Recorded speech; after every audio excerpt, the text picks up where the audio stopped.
I had my first existential crisis in fifth grade when Mrs. Douglas, my teacher, told us that the sun is a star.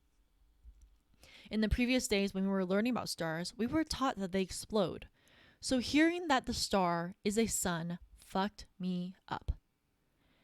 The next few days as a 10-year-old, I viewed the world very differently. What is all this for if the world is just going to evaporate when the sun explodes? What is my purpose? There's nothing I can do to stop the sun from exploding. And I think, oh no, my family's going to die. So I start to mourn the imaginary deaths. I look at my little sister as if she had cancer. I looked at my mom and dad as if they only had a few months left to live. I'm just crying everywhere, and there's just sadness everywhere. Once I realized that the sun still has a lot of life left, that imaginary death sentence was put to rest. However, the question of what is my purpose and what is all this for continues to today. Possibly due to my depression, I ask myself, what is my purpose a lot. I think this question is dangerous, at least for me.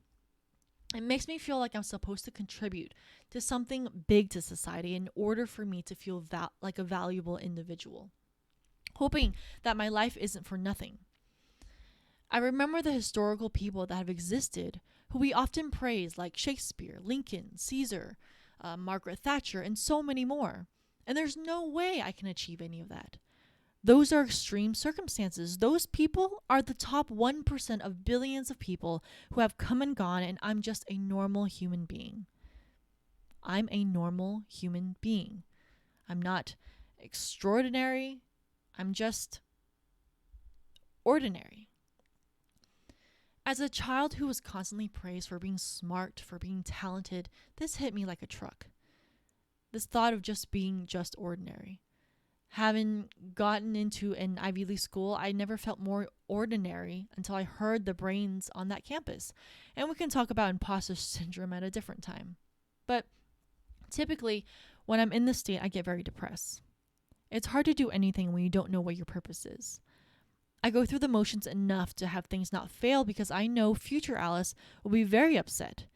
I still follow my duties to the best of my abilities to those people that I owe, like work and family, since I'm still a high-functioning, mentally ill person who still loves to people please. But when I'm by myself, I just lay there and I stare into the abyss. I am also aware that this existential crisis is a phase. I've had so many now that it's just a part of me. It typically comes and goes, so I just wait it out. To this day, I do not know what my purpose is. And I try my best to stop asking myself these questions because it is a tough rut to get out of. But I do have one solution. I read this one comic strip that puts things into perspective for me, and I have since not forgotten about it. Pablo Stanley created a comic called Life and Donuts, published on December 18th, 2013. And I've put the link on the screen, and I'll put it also in the description. But I can wait here while you go and read it.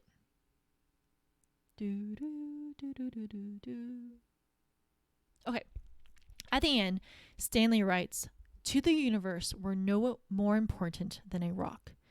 We're so tiny that trying to find meaning for our lives seems even arrogant, but that doesn't mean we can't enjoy it. You eat a donut and enjoy it without worrying that you'll finish it in a few bites. When I'm in my rut, I just say donuts. Just the word itself makes me smile, and that's just the rope I need to start pulling myself out of that rut. I still think I am ordinary, but I also remember that means that I don't have to change the world, and that burden is lifted. I can do what I think I can do. I can do what's best with the resources that I have. There is no meaning to life. In my belief system, I think we were an accident. And we can talk about spiritual and religious beliefs another time. But Slinkies were also an accident. Post-it notes were also an accident. Potato chips, Play-Doh, silly putty, LSD, and so many more were accidents. All of those things are so much fun, and they create a purpose no one intended for. And that in itself makes me happy.